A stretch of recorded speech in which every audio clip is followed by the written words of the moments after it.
Awadh express में बैठ के एक दिन मैं लखनऊ जा रहा था और जैसे ही मैं कानपुर रेलवे स्टेशन पर पहुंचा तो वहाँ एक महिला अपने 12 बच्चे लेकर, हाँ 12 पर हंसिए मत, एक महिला अपने 12 बच्चे लेकर उस कंपार्टमेंट में चढ़ी। S6 था और उसने अपने 12 बच्चे S6 की 32 नंबर सीट पर लंबे लंबे फैला दिए। उस सीट पर रिजर्वेशन एक दूसरी महिला का था। उसने कहा बहन जी अपने बच्चे संभालिए। बहन जी बोली संभाल लें बहन जी, अभी सामान तो सेट कर लें। बोले जब आप ये संभलते नहीं हैं तो 12 बच्चे जी क्यों पैदा किए हैं? और बोली बहन जी आप तो ऐसे कह रही हैं जैसे हमने शौक में पैदा किए हैं। शौक में नहीं पैदा किए तो फिर कैसे किए हैं? बोली बहन जी जब मजबूरी में पैदा हुए हैं। उसने कहा जब मजबूरी में पैदा हुए हैं। बोले मजबूरी में कैसे पैदा हुए हैं बहन जी, हमें भी बताओ। उसने कहा देखो बहन जी, एक तो पियर के प्यार में पैदा हो गया, एक तो पियर के प्यार में पैदा हो गया, दूसरा पति के अधिकार में पैदा हो गया, तीसरा देवर के दुलार में पैदा हो गया, चौथा ससुर के संस्कार में पैदा हो गया, पांचवा बलात्कार में पैदा हो गया, छठवां प्रधान जी रिपोर्ट कराने गए तो व्यवहार में पैदा हो गया, छठवां प्रधान जी रिपोर्ट कराने गए तो व्यवहार में पैदा हो गया, सातवां पुलिस की तफ्तीश में पैदा हो गया, आठवां वकील साहब की फीस में पैदा हो गया, नौवां पेशकार की परसेंट में पैदा हो गया और 10वां जज साहब के जजमेंट में पैदा हो गया। तभी वहाँ एक पत्रकार बैठे थे, उन्होंने अपना माइक लगाया, बोला बहन जी ये तो 10 ही हुए, बच्चे तो 12 हैं। ये तो 10 ही हुए, बच्चे तो 12 हैं। बोले कि फिर मैं मुकदमा जीत गई। तमाम पत्रकार सानबूझ जताने आए, 11वां सानबूझ जताने में पैदा हो गया और 12वां विधायक जी के समझौता कराने में पैदा हो गया। उसने कहा बहन जी तो अब आप जा कहाँ रही हैं? बोले मैं लखनऊ जा रही हूँ। बोले लखनऊ क्या काम है? कि मुख्यमंत्री जी से मिलने जा रही हूँ। बोले मुख्यमंत्री जी से क्या कहोगी? बोले मुख्यमंत्री जी से ये कहूँगी कि जो 12 बच्चे मुझ पे नहीं संभलते हैं, ये तुम्हारी व्यवस्था का परिणाम है, इन्हें लीजिए, या तो वो जो 12 बच्चे ले लेंगे या 13वां दे देंगे। आप विवेकशील लोग हैं, हमारे एक शब्द सुन लेना साहब। कविता निर्देशन करती है, एक सच्ची घटना सुन लेना, आपका मन आनंदित हो जाएगा। ग्राम सेवक की 2 पोस्ट रिक्त थी, उन पे सिलेक्शन होना था साहब, लेकिन सौभाग्य से आवेदन 3 आ गए। एक आया श्रीकांत दीक्षित जी का, एक आया रमेश चंद चौहान जी का और एक आया सुरेश चंद पाल साहब का। इस पर ध्यान रखना, रिक्तियां 2 ही थी, 2 ही आदमी लेने थे। इंटरव्यू शुरू हुआ, आनंद है ना साहब। इंटरव्यू शुरू हुआ, सबसे पहले बुलाया गया श्रीकांत दीक्षित जी आए। श्रीकांत दीक्षित जी आए, उनसे पूछा कुत्ते की अंग्रेजी बताओ। श्रीकांत दीक्षित जी बोले DOG डॉग, डॉग माने कुत्ता। बोले yes correct, you are selected. उसके बाद रमेश चंद चौहान साहब आए, बोले तुम बिल्ली की अंग्रेजी बताओ। उन्होंने कहा CAT कैट, कैट माने बिल्ली। बोले yes correct, you are selected. Suresh Chand Pal साहब आए, आप तिरुचिरापल्ली की स्पेलिंग बताएं। अब पाल साहब चक्कर में बोले सर ये तो अन्याय हो रहा है, पंडित जी से कुत्ते की स्पेलिंग, ठाकुर साहब से बिल्ली की स्पेलिंग और हमसे तिरुचिरापल्ली की स्पेलिंग, ये तो हमने पढ़ी नहीं कभी, ये तो अन्याय हो रहा है, जो दोहरा व्यवहार हो रहा है साहब। वहां SDM बाहर खड़े थे, वो SDM के पास गए, सर दोहरा व्यवहार हो रहा है, इंटरव्यू दोबारा करवाया जाए, अंग्रेजी में नहीं गणित में कुछ पूछा जाए। SDM साहब ने आदेश किया दोबारा इंटरव्यू होना चाहिए, जो शिकायत करता है उसकी शिकायत वाजिब है। इंटरव्यू दोबारा शुरू हुआ। श्रीकांत दीक्षित जी आए, 1 से 10 तक गिनती सुनाए। बोले 1 2 3 4 5 6 7 8 9 10। बोले यस यू आर करेक्ट, आप सेलेक्टेड। तो रमेश चंद चौहान साहब आए, आप 2 का पहाड़ा सुनाए। बोले 2 1 2 2 ना 4 और 2 2.5 20। बोले yes you are correct, you are selected. Suresh Chand Pal साहब आए, आप 340 का पहाड़ा सुनाए। ताली बजा सकते हैं। पाल साहब फिर चक्कर में बोले सर ये दोहरा व्यवहार है, इनसे 10 तक की गिनती, इनसे 2 का पहाड़ा और हम 340 का पहाड़ा आज तक पढ़ा ही नहीं, किसी किताब में नहीं लिखा है। वहां डीएम साहब खड़े थे, डीएम साहब के पास शिकायत लेके पहुंचे। बोले सर दोहरा व्यवहार हो रहा है, इनसे 10 तक की गिनती, इनसे 2 का पहाड़ा और मुझसे 340 का पहाड़ा, ये तो अन्याय है। साहब अगर जनरल नॉलेज का कोई सवाल पूछा जाए, सुनना साहब, पाल साहब आप सुनना। बोले जनरल नॉलेज का कोई सवाल पूछा जाए, डीएम साहब ने आदेश कर दिया चलिए एक बार इंटरव्यू और होगा, एक चांस और मिलेगा आपको। इंटरव्यू पुनः तीसरी बार शुरू हुआ। साहब बोले दीक्षित जी को बुलाया गया। बोले आप बताओ स्वतंत्रता संग्राम कब हुआ था? बोले सर 1857 से शुरू हुआ था। बोले yes correct, you are selected, आप जॉब पे आ जाएं। बोले रमेश चौहान जी आए, आप बताएं उसमें कितने लोग शहीद हुए थे? चौहान साहब ने कहा 4,04,449 लोग। बोले यस करेक्ट, बिल्कुल सही है। बोले पाल साहब आए, बोले आप उन सबके नाम और पते बताओ। तालियां ऐसी हल्की जगह, इतनी हल्की तालियों में मैं ताली पड़ता हूं। आप जोरदार तालियां बजाकर बात पीछे तक समझ में आ गई हो। मेरी कविता पर ताली बजाना, और इसलिए बजाना क्योंकि हमने आपकी उस कविता पर भी ताली बजाई थी जिसकी एक लाइन भी हमारी समझ में नहीं आई थी।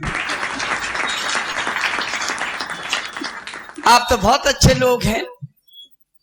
हमारे देश में होता क्या है साहब, एक गांव में वृक्षारोपण हो रहा था साहब, सुनना, मनरेगा के लोग वृक्षारोपण कर रहे थे। 3 लोगों की ड्यूटी लगाई गई कि वृक्षारोपण करना है। एक को गड्ढा खोदना था, एक को उसमें पौधा रोपना था और तीसरे को उसमें मिट्टी डालनी थी।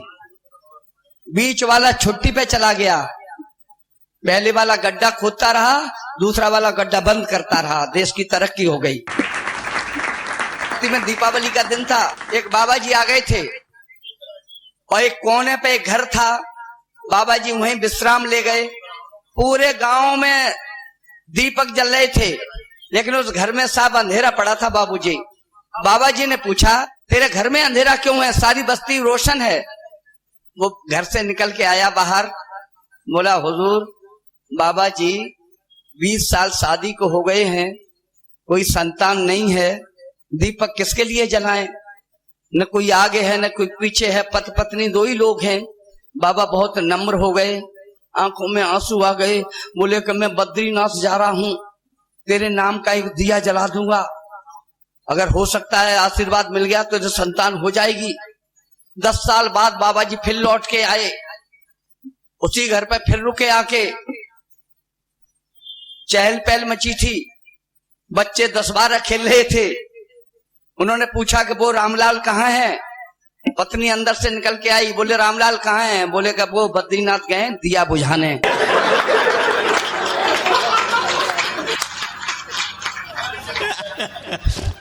ये स्थितियां हैं साहब। वो हमारी बस्ती में तो वो बाबा जी आए थे ना, तो हमारे बस्ती में जो हम जहाँ रहते हैं वहां बहुत ज्यादा लोग दारू पीते हैं। बाबा जी ने कहा कि देखिए हम समाज सुधार के लिए घर से निकले हैं, हम समाज सुधार हमारा नैतिक दायित्व तो है। इस बस्ती के लोग कुछ ज्यादा ही दारू पीते हैं, सबको इकट्ठा करो, विनोद राजयोगी तुम जाओ सबको बुला के लाओ। हमने कहा बाबा जी आप निरर्थक प्रयास कर रहे हैं, कोई मानने वाला नहीं है। बोले नहीं मैं उन्हें मना के मानूंगा। मैंने कहा चलो मैं बुला ही लाता हूं सबको। मैं सबको बुला के लाया, आपकी तरह सब लोग बैठ गए। बाबा जी ने अपने प्रवचन शुरू किए।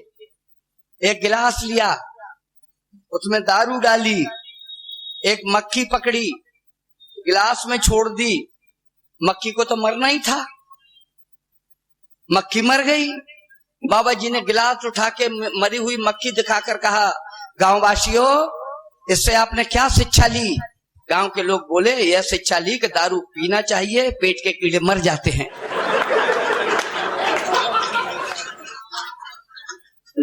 बाबाओं के साथ बड़ी स्थितियां हैं साहब। आइए मैं कविता बाबा सुना देता हूँ, सुने।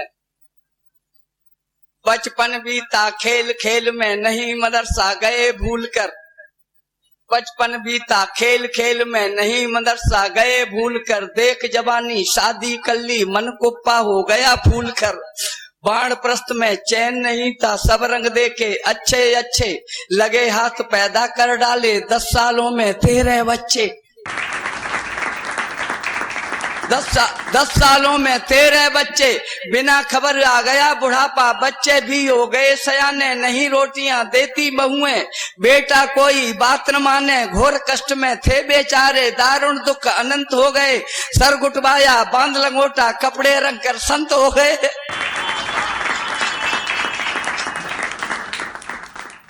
लिए कमंडल फेरी देते दोना पत्तल चाट रहे हैं, गेरू छाप संत कलयुग के बुरा वक्त है काट रहे हैं,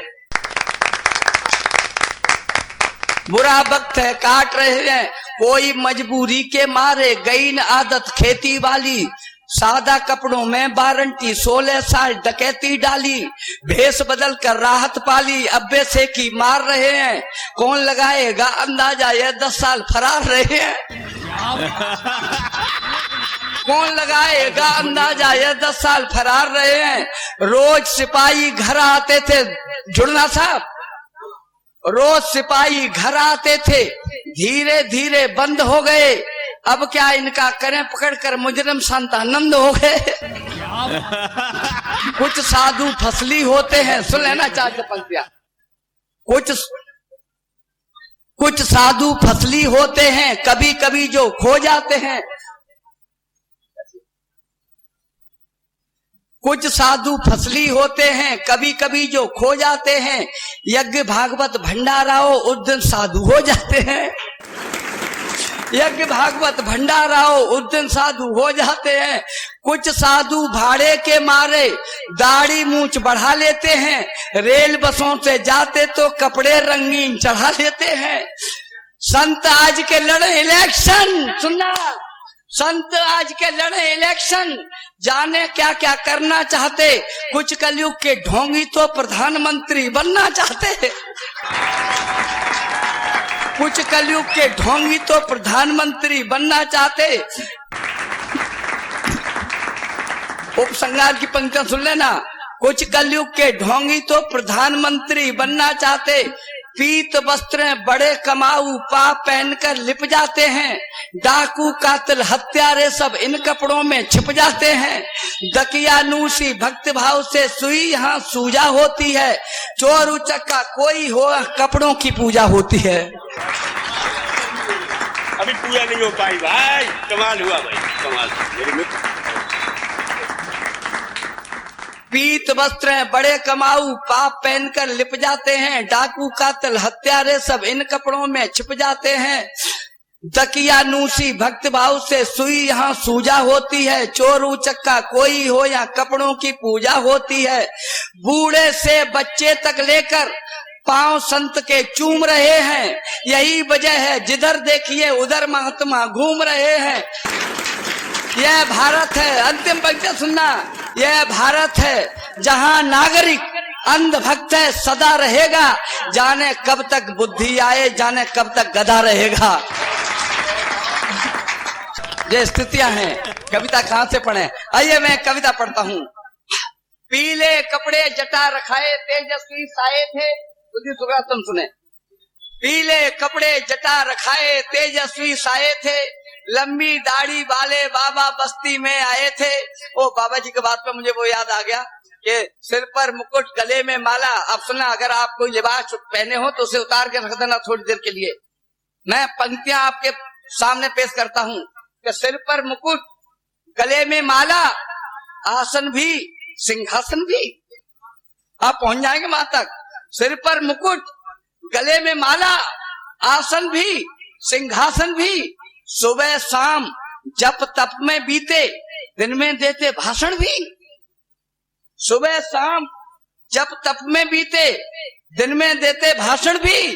इधर विरक्ति, सुनना साहब, इधर विरक्ति उधर लालसा, चमत्कार या आडंबर, एक व्यक्ति में दो गुण कैसे, सन्यासी भी शासन भी।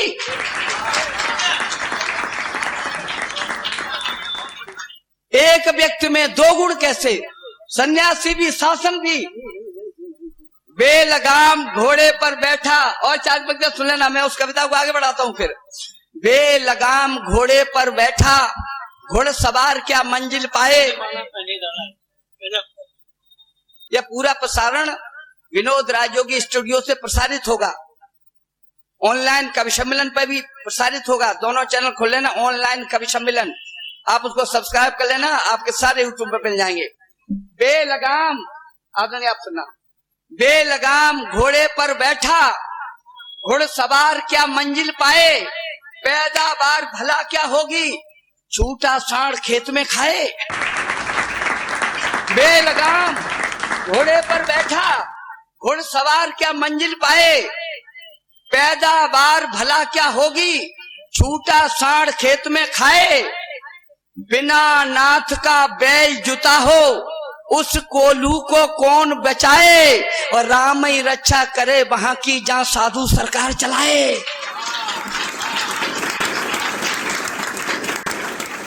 एक पुरुष आया एक डॉक्टर के पास, बोला हुजूर डॉक्टर साहब, मेरी धर्म पत्नी दिन रात रोती है, उसके संतान नहीं होती है। आप सुनना, डॉक्टर साहब हमारी पत्नी दिन रात रोती है, उसके संतान नहीं होती है, चाहे जितना रुपया ले लीजिए, एक बच्चा पैदा कर दीजिए। डॉक्टर साहब ने कहा, आपने तमाम डॉक्टर आजमाए होंगे, हमें भी आजमाइए, बस 2 घंटे के लिए अस्पताल ले आइए। आपने तमाम डॉक्टर आजमाए होंगे, हमें भी आजमाइए, बस 2 घंटे के लिए अस्पताल ले आइए। तब तक कंपाउंडर ने और ज्यादा मक्खन लगाया, बोले हमारे डॉक्टर साहब इस काम में माहिर हैं, सारी दुनिया में जाहिर हैं, इन्होंने तमाम सोती हुई तकदीरें जगा दी हैं। 2 नर्सें तो बिना शादी के ही मां बना दी हैं। तो डॉक्टर साहब हैं। आइए कविता शुरू करते हैं, सुन लेना, मैं कविता पढ़ता हूं, आनंद लेना। मैं पढ़ूंगा। देखिए मेरी कविताएं यूट्यूब पे सब पढ़ी हैं। कह रहे माला डाल दें, पहनाओगे कि डालोगे? हाँ चलिए बैठ जाओ। 4 पंक्तियां पढ़ता हूं आपके इस प्रांगण में। डॉक्टर अरविंद पाल जी ने यह कार्यक्रम कराया है। अगर बात आपके दिल तक पहुंच जाए तो मुझे कहने की जरूरत न पड़े कि ताली कैसे बजाई जाती है। सुनना, एक नेताजी अपने सुपुत्र की तारीफ करते हुए बोले, एक नेताजी अपने सुपुत्र की तारीफ करते हुए बोले, मेरे बेटे में आदत किसान की है, ताकत पहलवान की है, जोश सिपाही का है, स्वभाव हलवाई का है, खोपड़ी ठेकेदार की है, आंख कलाकार की है, आंख कलाकार की है, रूप एक माली का है और रंग नेपाली का है। मैं बगल में खड़ा था, मैंने कहा नेताजी आपका लड़का बड़ा खूबसूरत है, इतनी बात और बताने की जरूरत है। उस वक्त आप कहां मर रहे थे जब इतने लोग मिलकर आपके बेटे का उद्घाटन कर रहे थे? जो स्थितियां हैं साहब। जमादार माया, सुनना, मैं मूड में आ रहा हूं अपने में। जमादार माया अपने जानवर घुमा के लाया, जमादार माया अपने जानवर घुमा कर लाया। हमें उसके जानवरों का अनुशासन बहुत भाया, पता नहीं कैसे ढला गया। प्रत्येक जानवर बड़ी शांति से अपने अपने दड़बे में चला गया।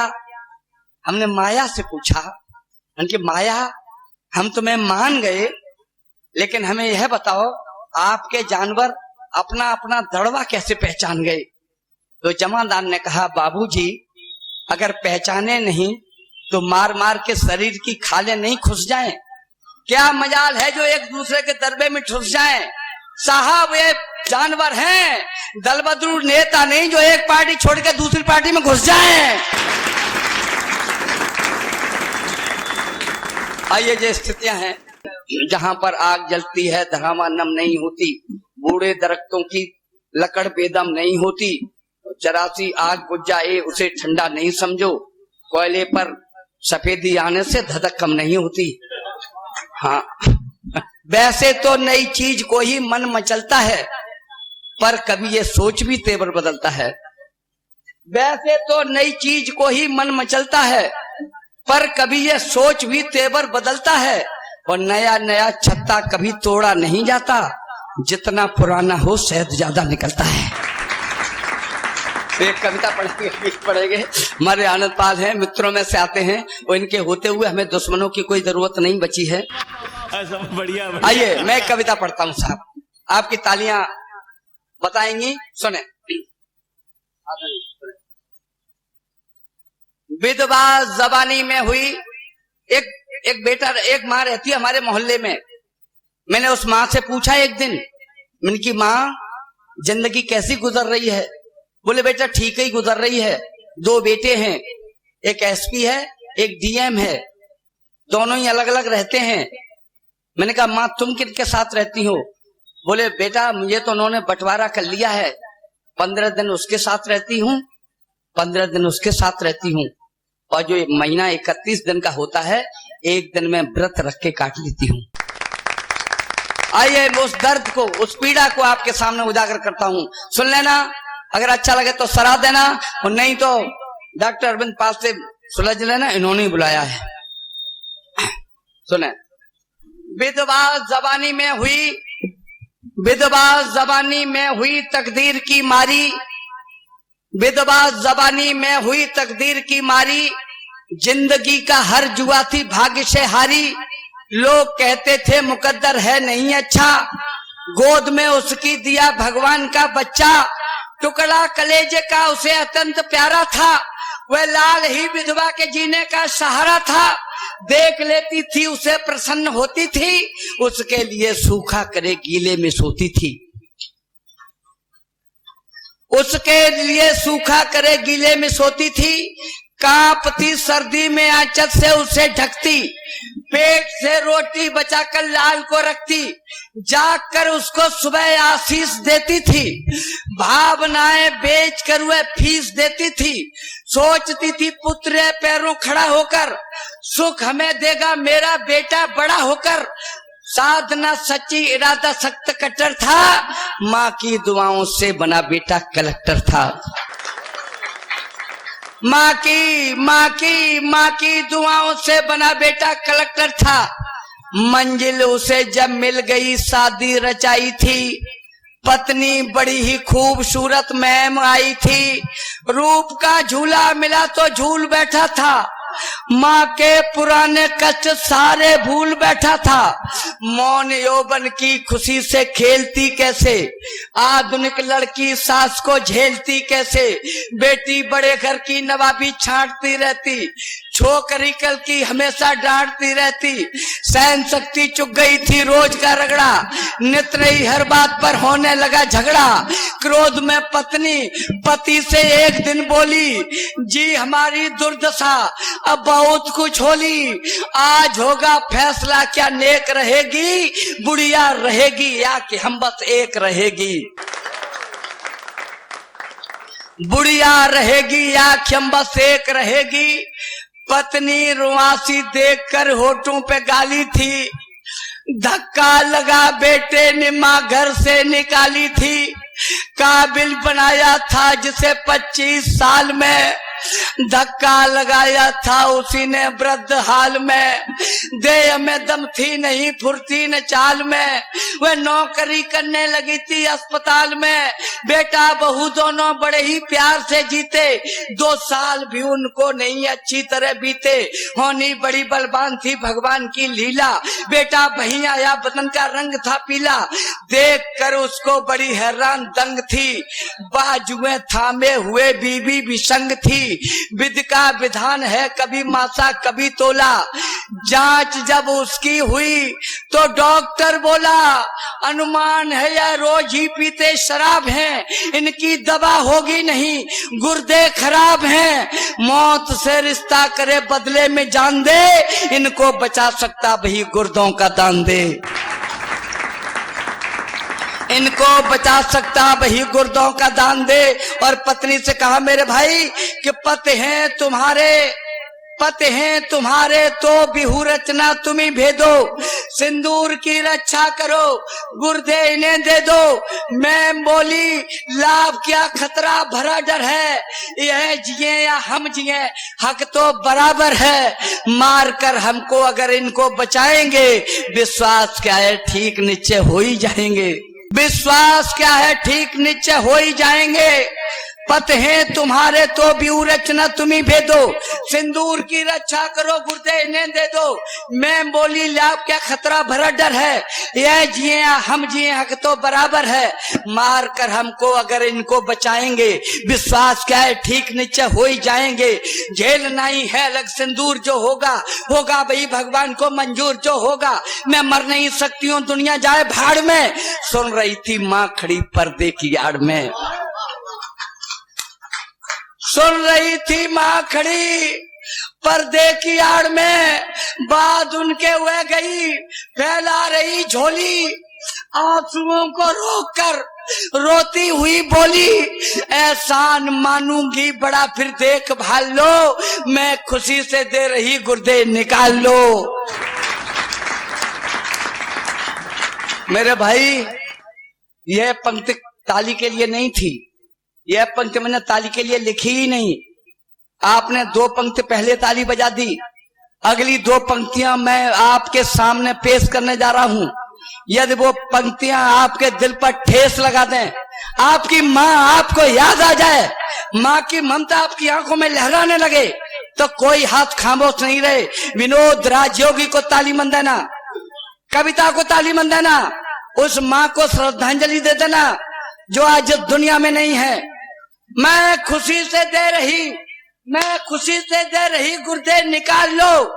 डॉक्टर सुनकर बड़ा स्तब्ध मौन था, डॉक्टर सुनकर बड़ा स्तब्ध मौन था, पूछने ऐसे लगा रिश्ते में कौन था। इतनी खुशी से गैर कोई मर नहीं सकता, माँ के सिवाय काम कोई कर नहीं सकता। माँ के सिवाय काम कोई कर नहीं सकता। निश्चय निश्चय निश्चय तुम्हारा पुत्र था, लड़का जो आया था, माँ ने सभी किस्सा पुराना कह सुनाया था। कहने लगी अंदाज है, अंदाज ही रखना, उसको बताना मत, आपे राज ही रखना।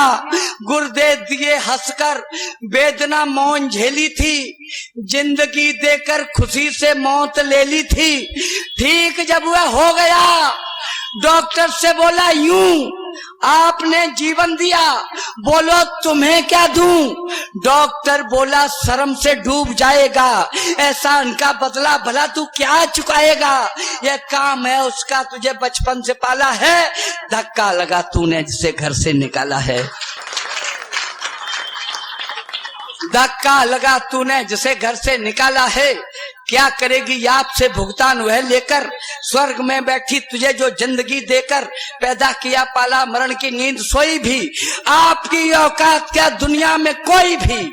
कष्ट इतना जिंदगी पर ढो नहीं सकता, माँ से कभी उद्धार बेटा हो नहीं सकता। माँ से कभी उद्धार बेटा हो नहीं सकता। बरसें बसंती हो गई, हर दिन दिवाली है, दौलत जिसे ये मिल गई वह भाग्यशाली है। जिंदगी आधी दुखी है दीन बई है, माँ मर गई जिसकी मुकद्दर हीन बई है। माँ मर गई जिसकी मुकद्दर हीन बई है। देवता सबसे बड़ा, देवता सबसे बड़ा स्वर्गीय खम्भ है, पूजा करो इसकी यही साक्षात ब्रह्म है। पूजा करो इसकी यही साक्षात ब्रह्म है। जय भारत, जय राष्ट्र, जय राम जी की। नमस्कार। फिर मिलेंगे अगर वक्त ने साथ दिया तो।